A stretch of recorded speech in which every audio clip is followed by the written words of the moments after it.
నాకే కావాలంటాడు, నామినేషన్ లో ఉంటుంది అనుకుంటాడు. ఎంత కరెక్ట్ అంటే నామినేషన్ లో ఉంటేనే కదా పబ్లిక్ ఓటింగ్ అనేది గట్టిపడేది. ఇక్కడ చాలా మందికి డౌట్, ఇది నామినేషన్ లో ఉండకపోవడం ఎవరు తప్పు అంటే ఇప్పుడు కెప్టెన్ అవ్వడం ఇమ్మానుయేల్ తప్ప కాదు కదా.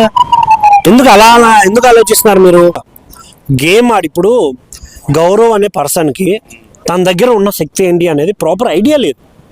ఇప్పుడు టాప్ 5లో ఉన్నాక నేను యూజ్ చేసుకుంటా అనే అతని ఆలోచన కరెక్ట్ అని ఎంతమందికి తెలుసు, రాంగ్ అని ఎంతమంది అనుకుంటున్నారు? ఇప్పుడు నా ఉద్దేశ ప్రకారం అది రాంగ్. బిగ్ బాస్ నీకు ఇచ్చిన వరం ఏంటంటే నువ్వు ఆడుతున్న ఆటలో నువ్వు ఎక్కడన్నా లోగా అనిపిస్తున్నావు, లేదు నీ ఆట సరిగా లేదు అన్నప్పుడు వచ్చి అడగాలి అన్నది. నువ్వు టాప్ 5కి వెళ్ళాక విన్నర్ అవుతావా లేదా అడగడానికి కాదు కదా. అంటే కెప్టెన్ కూడా 2 సార్లు నాకే కావాలన్నాడు కదా. అంటే ఇమ్యూనిటీ రావాలి నామినేషన్లోకి వెళ్తే, మరి సెల్ఫిష్నెస్ అనేది కాదబ్బా అన్న. ఇప్పుడు వెళ్ళకుండా ఉండాలంటే 10 వారాలు ఉన్నాడు అన్న ఇంట్లో. 10 వారాల్లో 3 వారాలు కెప్టెన్ అయ్యాడు అఫీషియల్గా, 2 వారాలు పక్కన పెడతాం. మిగతా 8 వారాల్లో ఏ ఒక్క వారం అన్న ఇమ్మానుయేల్ తప్పు చేసినట్టు ఏ మనిషి కనపడలేదు. అంతా ఇప్పుడు చుట్టూ అన్ని 32-33 కెమెరాలు పెట్టుకొని ఎక్కడ దొరకలేదు ఇమ్మానుయేల్ని తప్పు చూపించడానికి. అంటే దొరకలేదు అంటే మీనింగ్ ఏంటంటే రియల్గా ఆయన మనీ అంతే. తన రియల్ క్యారెక్టర్ కూడా అయ్యి ఉండొచ్చు. ఒక మనిషి 10 రోజులు దాంకుంటాడన్న, 100 రోజులు దాంకునే అవకాశం లేదు, ఉండదు కూడా ఎవరికి. మనం అదే ఆలోచించాలి సెన్స్ పెట్టి.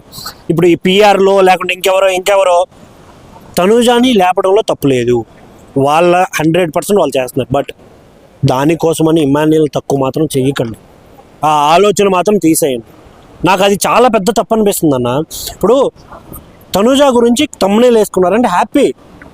తనుజ తమ్మునేలు వేసి కింద ఇమ్మానుయేల్ని ఎందుకు తప్పుగా చూపిస్తారు, ఎందుకు పోర్ట్రే చేస్తారు?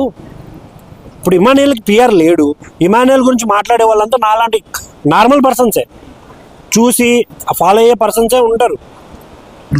వాళ్ళని కూడా మ్యానిపులేట్ చేయాల్సిన అవసరం ఏముంది? మీరు గెలవాలంటే వాయిస్ మెసేజ్ కూడా విన్నాడు, వచ్చేది ఎట్లా ఫ్యామిలీ మీకే కదా, అప్పుడు ప్లే చేస్తారు కదా, ఇప్పుడే సెల్ఫిష్ గా విన్నాడు అని అంటున్నారు. నాకు అర్థం నేను అనుకున్న విషయం ఏంటంటే, మనం ప్రేమించిన వ్యక్తికి దూరంగా ఉండడమే చాలా కష్టం.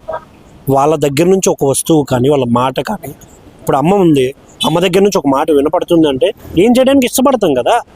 సేమ్ అయి ఉండొచ్చు. ఇంకొకటి అన్న ఇక్కడ ఇంకొక మెయిన్ పాయింట్, ఆ ప్లేస్లో గౌరవ్ కాకుండా ఏ తనుజానో, ఏ డెమాన్ పవనో, బర్నీ గారో, దివ్యానో, వీళ్ళెవ్వరున్నా కూడా ఇమ్మానుయేల్ తీసుకునేవాడు కాదు. ఇది నోటీస్ చేయాలి మనం. గౌరవ్ కాబట్టి తీసుకున్నాడు.